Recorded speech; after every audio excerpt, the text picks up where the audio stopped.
Jagananna party ప్రజల party, మన party.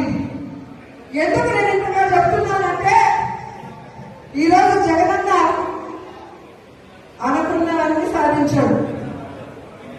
ఆయన బిజినెస్ మ్యాన్ గా సక్సెస్ఫుల్, ఆయన ఫ్యామిలీ మ్యాన్ గా సక్సెస్ఫుల్, ఆయన సీఎం గా సక్సెస్ఫుల్. ఇంకేమవసరం ఉంది?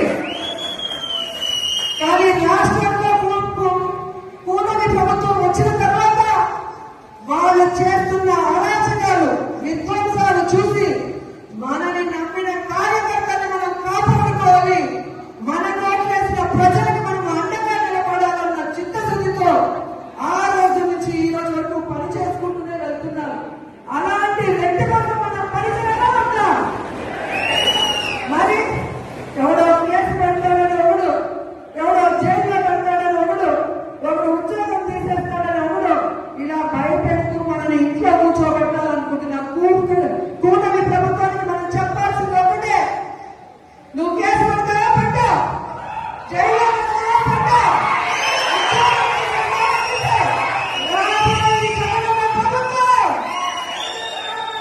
కేసులు పెట్టడానికి, విధ్వంసాలు సృష్టించడానికి వడ్డీతో సహా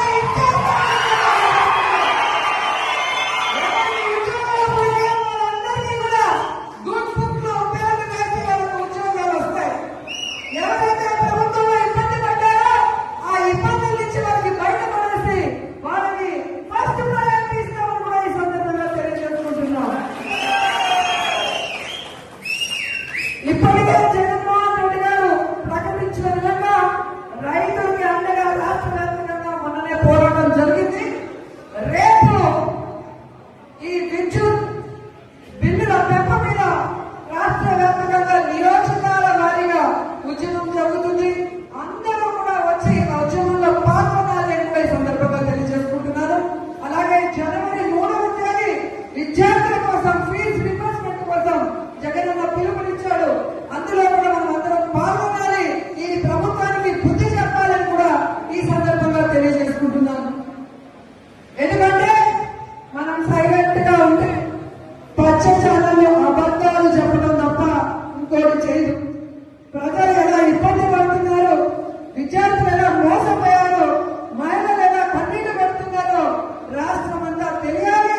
ఒక ఉద్యమంగా ఈ కూటమి ప్రభుత్వాన్ని ముంచేయాలని కూడా ఈ సందర్భంగా తెలియజేస్తున్నారు. ఈరోజు ఇంత వర్షంలో కూడా పార్టీ సర్వసభ సమావేశం అనగానే ఈరోజు ఒక్కొక్కరు జగనన్నకి మేమున్నామంటూ బయటకు వచ్చినందుకు మీ అందరికీ పాదాభివందనాలు తెలియజేసుకుంటూ ఈ కార్యక్రమాన్ని ఇక మన ఎంపీ గురుమూర్తి గారు మాట్లాడాలని ఆయనకి హ్యాండ్ ఓవర్ చేసుకున్నాను. Thank you so much.